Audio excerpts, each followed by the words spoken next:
thinking about doing the Epic Trail. I kind of didn't end up doing it because I did lots of other riding, and then today it's so hot and it's such a big ride. I want to do it properly. So I've been talking to the guys here over the edge here in Melrose where I hired the bike, and they're like, you know, winter time when it's cooler is a lot better. So I'm going to come back in winter and do it then, and do it properly, do the whole ride and film it and show you guys. So instead now we're going to talk to Rich, the owner of Over the Edge Melrose. Yeah. I was going to say over the road, you're not over the road, but here's Rich. G'day, how you going? So you've been here 16 years. Yeah, this is our 16th year, so we've seen the real evolution of things in Melrose, where, you know, obviously we took a bit of a punt in 2008 and opened up the shop when there was very little trails.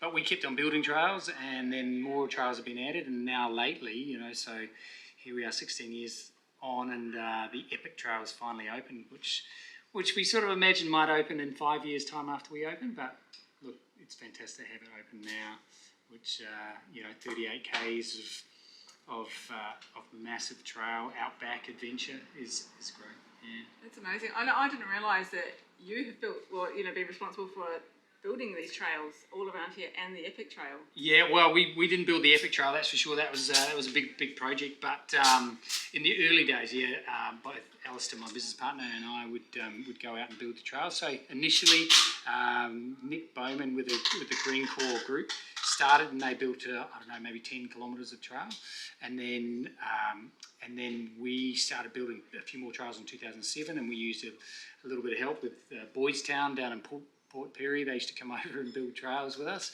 on a Tuesday, and then Alistair and I would just go out with a bottle of Bartagania wine and a breadstick and a bit of cheese and build trails. Yeah, it was fantastic. We used to love it. So you were building them by hand? Yeah, shovel and pick. Yep. Really? Yeah, totally. And you couldn't work all day. We couldn't work all day. I don't know. It was, you know, 5 or 6 hours, and you were pretty thrashed, and go and do some bookwork or something. I don't know. You couldn't do much after that. Yeah, so you'd be up there, like up here on the mountain, like hand building trails. It was great. Like, you know, it's sort of all very much a time where you're playing around, you're enjoying being out in the environment and just exploring and you know, visualising. It's, you know, a bit of creative work there, visualising where the trail's going to go, and digging out these giant worms that are about this long as well, huge, the size of your finger. An actual worm? Worms. Giant worms. Giant worms. It was like something out of June. But we called them the mountain yabbies, but these big scorpions, big massive scorpions up there. Wow. Yeah, it was good. It was pretty cool. What an experience. Yeah, pretty good for a little Kiwi boy. Yeah. Actually, I forgot to say that. Yeah, Rich is a fellow Kiwi. Yeah.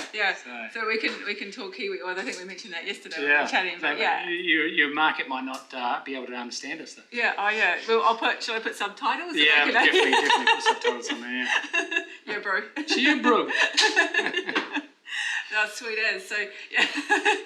So when you're building these trails, it's fascinating. Like, how do you design? Like, how do you know where is going to be the best place to go and how to get the right curves and that kind of thing? Like, when we built them, we were pretty amateur at it. We'd find something that we'd go up a gully and we'd like the line of it. We'd use a little bit of sheep trail, and then if the sheep got too steep, we'd just have to cut in a new line, and it's all about finding positive trail features, which are something that you want to head towards, and then negative trail features, which is something you want to head away from, or you can't, you know, you can't, obviously, if there's a cliff there or something like that, you can't use that, so you have to head away, and you have to give time to get away from it, because the perfect angle is sort of 5 degrees, 6 degrees in elevation. So if you're climbing, you don't want to be climbing at 10 or 12 degrees. You might be able to do a little pinch, but hopefully not too much more than that. But and then when you're coming down, you may be looking for about 7 degrees of angle as well. So it's just all of those little things. After a while, you've got to think about where the water's going to run as well. So you don't want to channel the water on there and it focuses in on the track and then starts ripping all the track out as well. So lots of those little things that we learned over time, and people taught us, and we had the Ember Book of Trails, and that we read and studied a bit, and some we got right, some we got wrong. Yeah, it's so much has gone into it. So you'd have to sit down and actually probably map it out and plan it, walk around, be putting points on a map. Well, I mean, we probably weren't as detailed as that. We had a bit of a general idea, and we worked both here on these trails in town, and then out at Bartigunya, which is Alistair Smart's family farm, and then we booked trails out there. And, we just used to spend days and days out there. It was great, and in the winter digging away. What else was there? It was great, and take the bike out there and test ride these new trails. So. Well, that's the fun part, isn't it? Yeah, or did you ever go over some part and went, oh, okay, now we're going to have to come back and fix that? Absolutely, there was definitely times like that. Yeah, for sure. Yeah, and you've built an incredible track because people are now coming from all around Australia, maybe even overseas now to ride it. Yeah. Well, I think now we've got like 100 k's of trail here, of single track trail, and certainly with the Epic Trail, that that's going to bring customers from a long way away. So, and that's what I guess our vision was all the time, was to make the town more sustainable, was to have enough trails to draw people from New Zealand or from Queensland or from WA and have them here for 2 or 3 nights, making sure that there was still something left for them to come back on another journey as well. So that was the dream. That's mountain bike destination tourism. Yeah, and I think being a Kiwi, to think that you can build something in South Australia that's going to take people away from New Zealand and bring them here. Absolutely. That's really... Well, and you got to think about it as well. Like, we're very much a winter destination. Yeah. Whereas we're in New Zealand, it's more about being probably summer, but also riding in summer. Some places you might be able to ride in the winter, but definitely more of summer. You took your kids on the Epic Trail this weekend. Yeah. Tell us it was probably a little bit more than they could handle, but we all jumped on e-bikes yesterday afternoon about 3 o'clock and put our backpacks on, a bit of camping gear and sleeping gear and a billy, and off we went. And there was some interesting experiences there, but they sustained it. They got up there, and we got out to the back of where's Gray's hut, which is about 20 k's into the Epic Trail. And we slept in the hut that night, so which was really cool. And then this morning we woke up and rode out, so it was about 10 k's out this morning. So, and they were pleased to get off the saddle and get some good tucker into them, have a bit of a shower, but it was great because it teaches them resilience, and I think whilst they might not have enjoyed the whole experience at the time, I think they'll look back on it, and maybe we'll sit around the dinner table in years to come and talk about that crazy trip.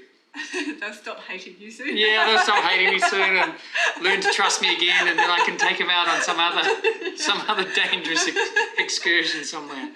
Yeah. I love that though, and you talked about it's resilience building, and it is, because absolutely, I think you said around 12, 14 years old. Yeah, 12 and 14 now. So it was really challenging, and even like for the 12-year-old, the bike is quite heavy, so it's not easy for him to sort of manipulate that around. There's a lot of switchbacks on the Epic Trail, so I think that's where they cursed me the most, on the switchbacks, trying to get those bikes around the switchbacks. That's really hard. This is our backyard. We've got to make the most of it, and it's about exploring those boundaries, or pushing those boundaries a little bit. So I think we'll all get something out of it. Yeah, definitely. I mean, to grow up doing that. That's right. To understand your body, to be able to build that resilience, that strength, and absolutely. Trust yourself. Learning to trust yourself is a big thing. And for me, it's just getting them away from technology for a little bit, and making them realise that this is the big blue top. I always like to say, let's get out under the big blue top. It's so healthy. Yeah. And so that's an option for people. They can go up to this hut. Yeah. So it's at a half or 20 kilometres? About 20 k's in. So you've pretty much done the hardest of the Epic, which is good because you're tired. You get there, and then you can just camp down, and then the next morning you can just sort of cruise it back. It makes it a little bit more challenging with the backpack if you're carrying a little bit of weight in there. So you obviously want to make it as light as possible, but. It was good. It's definitely doable. Yeah. And so with water, you obviously need to carry a lot of water, but you can get water at... So there's a little bit of collection. There's 2 collection points out there. Obviously there's a dunny out there, and then there's water run off the roof there that they collect, and then there's the actual hut itself is. I can flick you some photos of that. Would you say anybody can do this, or like if somebody comes here and they go, I haven't really mountain biked, maybe I've done road riding, I don't really mountain bike, but I want to do this, do you offer any guidance for people, take people up there, or is it purely a solo thing, and can anybody do it, or is there a level of skill? Yeah, I think there's definitely a level of skill that you do need, and I think it's ideally now the way Melrose is set up, we've got lots of little different areas where you can ride. So if you go to the showgrounds, for example, we've got 5 kilometres of green trail there. So start there, and then you can go to Wheelies Forest. You've got 20 kilometres of green and blue trails, so beginner to intermediate trail. And then if you come and ride at Melrose itself, where you've got blue-black trails, which are a little bit narrower. So those are the town trails here. So you can test yourself. There's 30 kilometres of trail there. You can test yourself on those trails first before you get remote. Because once you get remote, you're running out of, you don't have any telephone reception. So if things go wrong out there, it does become a little bit more difficult for us to find you or rescue you or whatever needs to happen, I guess. So if you can get that experience here first and go, all right, well, I mastered these trails, I can now think about going up there. And you do need a level of fitness and strength as well. So even if you're on an e-bike, you still got to muscle that bike around a little bit. So, but yeah, we offer skill sessions here as well. So you can come up and we can take you through do some skills and drills. So we can do like 2 hours with you and get you on the right course of once you've got those fundamentals, then you can practice those, and then you can certainly come back and have a crack at that trail. Yeah. I love that, and you've proven with taking kids out there, Yeah. it's for all ages. It's great, really, isn't it? And I've seen there's been a lot of older people have gone up like on the e-bike, so I think anybody can do it, just having that, like you said, a little bit of skill, experience, a bit of fitness. But that's right. But you hire all kinds of the mountain bikes here. So. We've got we've got hardtails, we've got dual suspensions, and we've got dual suspension e-bikes as well. And that's the thing, that the e-bike just removes a lot of barriers to entry, so it's a lot more inclusive, which is fantastic. We're getting more and more riders coming in as well. So, but with that, it's good to be able to hone your skills a little bit, and that's where we can do some courses there as well. So, I'd say definitely, for people who are interested in it, the e-bike will make it easier, but you still do need the technical stuff, because there's even the little bit that I rode yesterday, and they would have seen on the video that that you need to be able to handle the biking, be able to go over the rocks and around the tight corners and downhill and do that sort of thing, and think quick, because you've got to be, so that's what mountain biking is like that. So and like this epic trail throws you into it. It's 11 kilometres of climbing straight away, so you're punching out nearly 750 vertical metres, and then you can you can stop and have a break wherever you like, but it takes a bit out of you straight away, and you sort of think, oh wow, is this the whole thing? This is going to be all like this. But once you get to the top, then it's a much easier trail after that. So, and I think so from doing the mountain biking yesterday, it's funny because when you're doing the road riding, even gravel riding, you might do. So I think I did about 40 k's yesterday with 600 elevation, and if I did that on the road bike or the gravel bike, I would have been fine. But after doing it on the mountain bike, I was like, have I just done 200 kilometers with 4,000 elevation? Because it's constant. It's constant concentration. Mentally, you can't switch off, and all your body is stressing a little bit. So you're clamping on, you're holding a lot tighter. I mean, if you're an experienced mountain biker, you're going to be a little more relaxed. You're going to be, you're just going to let go a little bit more and be a bit more fluid. But I think if you're not, if you're more a gravel rider or more a road rider, then you're going to be clamping on hard, and that's going to tire you out a lot quicker. So it doesn't mean it is still fun. Like, I thoroughly enjoyed it, but it's just like, eat lots, have plenty of water, and just know that it's you're going to be feeling it, but you're going to be loving it. I think is the thing. Absolutely. So, and where it takes you, that's the beauty of it. It's just amazing places. What we'll do now is, you've seen Callum. We talked to him earlier or yesterday on the video, and you've seen him in the background. But he rode it today, and he's done some filming recently of riding, which I think you're going to be using for some of your promo, which you've said I can use for showing these guys as well. So we'll have a quick chat to Callum, just a little bit more about the trail and what it's like to ride it and some of the technical stuff, see some footage of that, and Yeah, and then Come you on guys will down, come on Callum. or come on over, Or come on over, yeah. come and like ride the epic trail Yeah. in Melrose, and there's plenty of places to stay as well. So caravan parks and camping and tent, all of that sort of thing. So Absolutely. awesome. Thank Rich. This is awesome.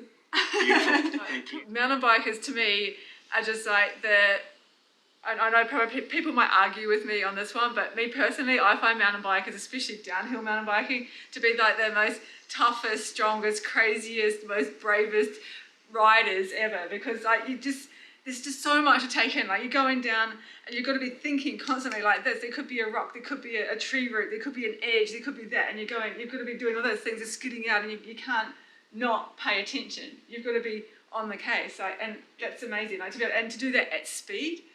Like, that's just. I suppose it becomes instinctive. You don't really think about it. Your hands almost act independently of your eyes, if that makes sense. So your body, you're in the moment and your body's just. It's complete focus. You're not thinking about anything else. You If can't. you think about other things. If you're worried about an obstacle, that's when you'll crash, for sure. So you're in the zone, I suppose. Yeah, in the zone, completely in the zone. Yeah. If you're not in the zone, if something else is going on in life, I probably won't hit particular features like jumps and stuff because I'm just not focused. I've learned that lesson before. If I'm scared about something, like there's a level of, if you're scared but you're keen, give it a go. But if you're like really scared and you're sort of feeling the butterflies and stuff, usually it's best to just leave an obstacle for another day because that's when you hurt yourself. Yeah. I like to try and I've crashed enough times that I know now if I'm not feeling it, just leave it. Yeah. And come back and. I'm definitely not the fastest, and like the pros, the stuff they do is crazy. Like the speed, and I something when I'm coaching is I always say look ahead so that you can see the next obstacle.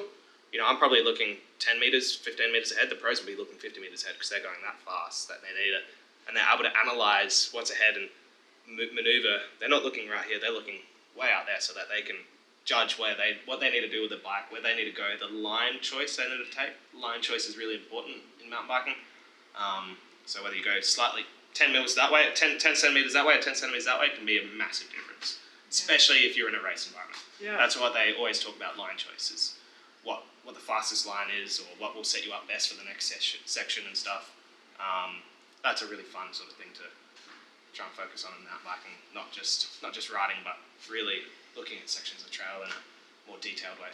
Yeah, okay, and navigating it with that. So yesterday when I was riding, I noticed a few times, like I'd be riding and it's like I'd see like a big rock or something like that, or tree, and then I'm like, don't look at it, because I knew if I was going to look at it, that I was going to just go straight towards it. So I just looked like kind of like the you bike said, will go where you're looking. Yeah, I looked over for sure. there, and then it was fine. Yeah, and then a few times when I was like putting the brakes on, I'm like, no, just and let the bike roll, and then it goes. So do that. Look over there, and not look at the thing you don't want to crash into, because then you will. Panicking will make you crash. Yeah, so just relax, roll, go with the bike.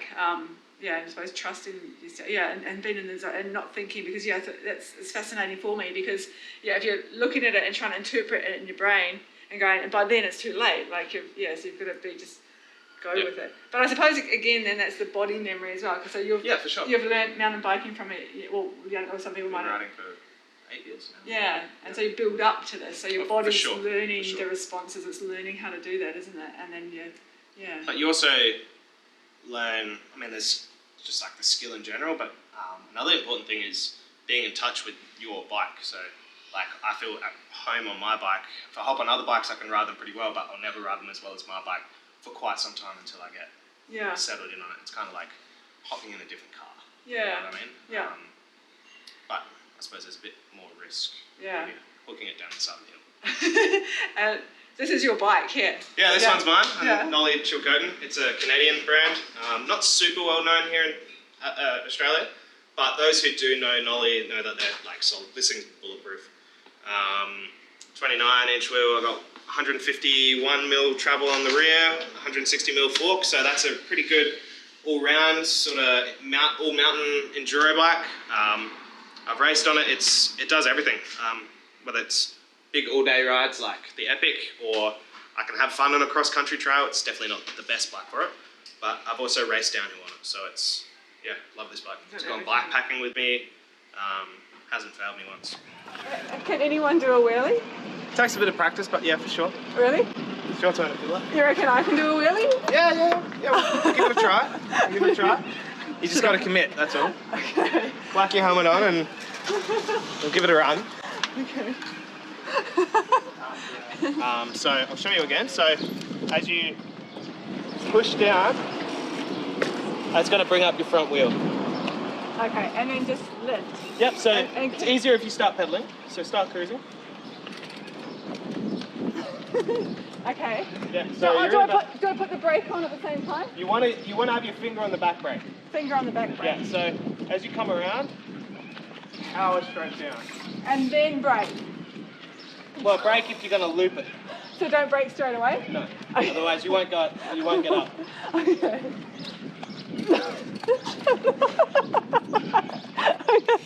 So you got to try and do it sitting down. So, are you going to stay seated? It's easier if you're seated. Seated. You're seated. No, you're stuffing me up. Okay. And then just keep roll and then just... Yep. So roll along. And then... Probably make it one gear harder. Okay. The other one. Yep. There you go. Okay. Cruise along, and as you get to the top of the pedal stroke, push down hard. Simultaneously as you pull up and shift your weight back. I mean, I keep standing. I don't know. Guys, I think I'll have to keep practicing that. I'll see you in 5 years.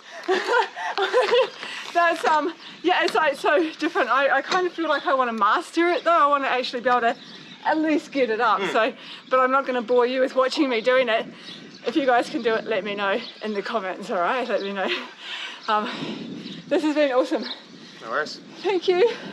Thanks for sharing the trails. All good. And yeah, and if you guys come to Melrose to ride the epic trail, pop in and see Callum. Yeah, he'll show you how to do a wheelie. Maybe. Yeah, awesome. And thank you for sharing your footage and stuff like that. Not a worry. Enjoy.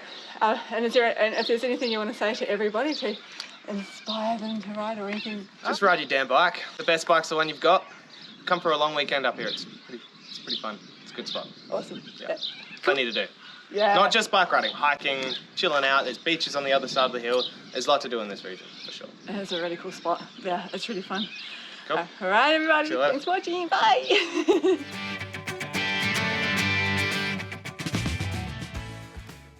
Oh my goodness, guys, like doing wheelies is so hard. It is so hard for me. I don't know, some people take ages to learn it. So Lewis is gonna go through the steps of how to do it because he can do wheelies. Absolutely, I'll try my best. I don't really think too much about doing wheelies anymore. Ever since I was a kid, I remember year 9, 10, 11, and then a bit of year 12 before it started getting really busy. Every single night, as soon as I finished my homework, regardless of how dark it was outside, my thing was that I would always go outside and I'd just do wheelies. That was just, I know that sounds like such a ridiculous thing to say on the internet, but that's literally what I did. My most fun thing after finishing my homework was I get to go and do some wheelies now. I'm now 25 and school finished when I was 18. So that plus how many years before that. It's been a while since I suppose I learned how to wheelie, but practice is the shortest answer for this. So that's sort of the most important part is practice. But there's a couple of tips I would say. One of the things is that you need to learn how to move your body around the bike. So obviously using your arms as suspension, so sort of coming down as needed, and then you can kind of use that to sort of move the whole bike back, I suppose. So it's about just moving where your body weight sits, and it's, man, I don't know how else you explain that other than just simply saying it's about where your body weight sits. Another thing that I found important is being able to comfortably fall off the back of the bike. Once you're able to fall off of the back of the bike, that means that you now know where the balance point is. So you know how far you can lean back before you fall back.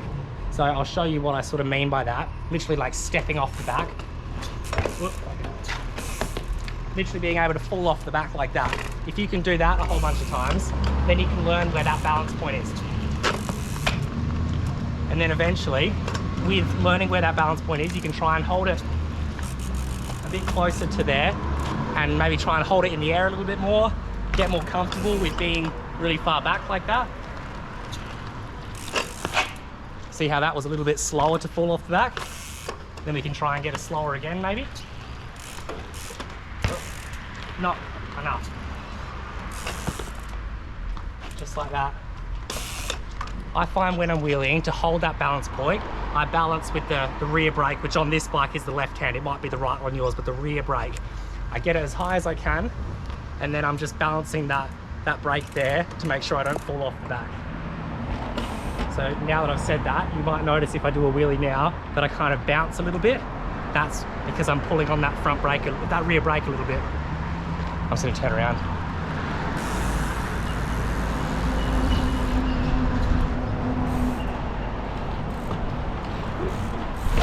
Just like that. You can see how it's bouncing back and forth. It's sort of coming up and going back like that. That's because I'm using this rear brake to balance it.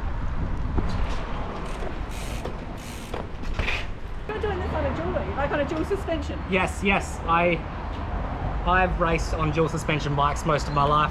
I started on a hardtail, eventually worked my way up to a dual suspension bike, and this was just the bike that I grabbed today, I suppose, but still I would argue it's the same thing of just finding where that balance point is, how far can you go up before you fall off the back, and trying to learn where that balance point is and holding it as high up there as you can for as long as you can. That's sort of the long and short of it. So learning to fall off the back, which sounds like a weird thing to say, is an important part, knowing how far that balance point is before you fall off the back. Yeah, actually when you said that, I was thinking that makes complete sense, because the whole fear, the thing that's stopping you from going up is because you're scared of falling. You think, oh, I'm going to fall. But if you know how to fall off, then you're safer, I suppose. You're going to be, yeah. All right, show us again. Yeah, okay.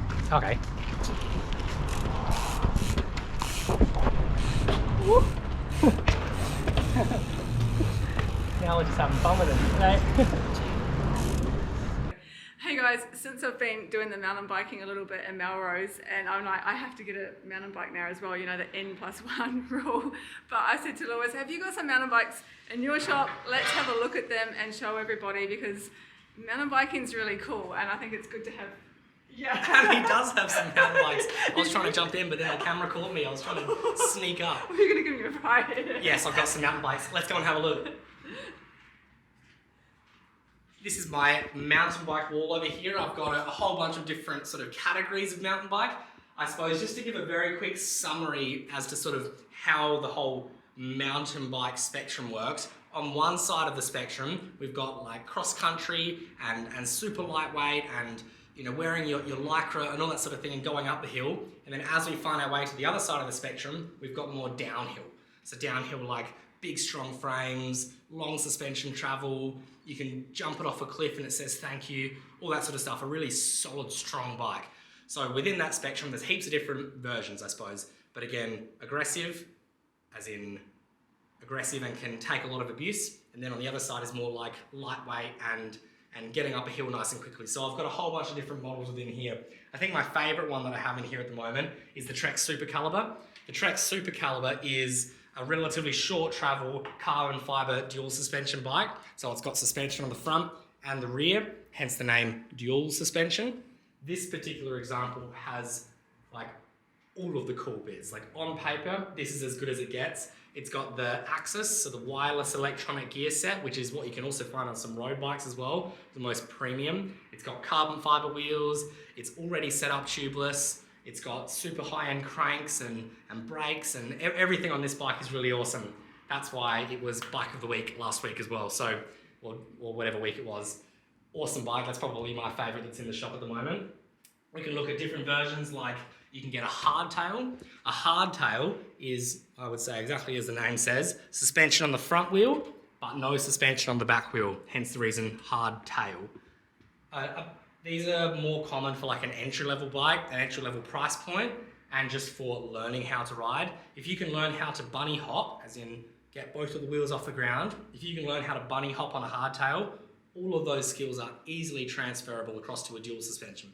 Whereas some people that learn on a dual suspension bike, they might learn bad habits and then can't bring those habits back across to a hardtail. So I think a hardtail is where everybody who rides a mountain bike needs to start. A dual suspension is a lot of fun, but you learn a lot more in a hardtail. What else have we got? We've got some aluminium frames. You can tell they're aluminium because of the welding marks along here. And then similarly, we've got some carbon fiber frames here as well. You can tell they're carbon because there are no welding marks. and it sounds and feels a bit different. But yeah, heaps of different options, some 26 inch, some 27.5, some 29 inch. They're all hydraulic disc brakes as far as I'm aware. Heaps of different options. So I suppose welcome to Mountain Bike Week. If you don't have a mountain bike yet, it's because it's sitting here. Awesome, all right, I'm gonna pass back over to Serafina. Actually, I just have to ask probably the most important question. Do they have dropper posts? Yes, some of them do, some of them don't. This one here does not. Whereas if we look across at, for example, this one here, I can try and show it off. This one has a button with our thumb here, and we can press the button and then it comes back up. It is All controlled with that little button up there. It is fun. Dropper posts are fun. I had my first experience. Oh man, I think it's the first thing that almost any mountain bike will upgrade onto their bike is to put a dropper post on it, because when you get to the top of the hill and you've got to jump off and use your Allen key that's stuck in the bottom of your pocket and you've got to undo the seat post and move it where you need it to, forget all of that. Just press the button. Just press the button and you can say abracadabra while you do it. And people that don't know, they're like, oh my gosh, she's a magician. Yeah. And it's fun. Yeah, absolutely. It's pretty really cool. Yeah, even just getting to the traffic lights, you can press it back down, reach the floor again. All that sort of stuff. It's brilliant. Yeah, drop a post so we can. It's very cool. I have to get one on Fredo, I think. Maybe. Yeah. Awesome. Okay, cool. Thank you. See you.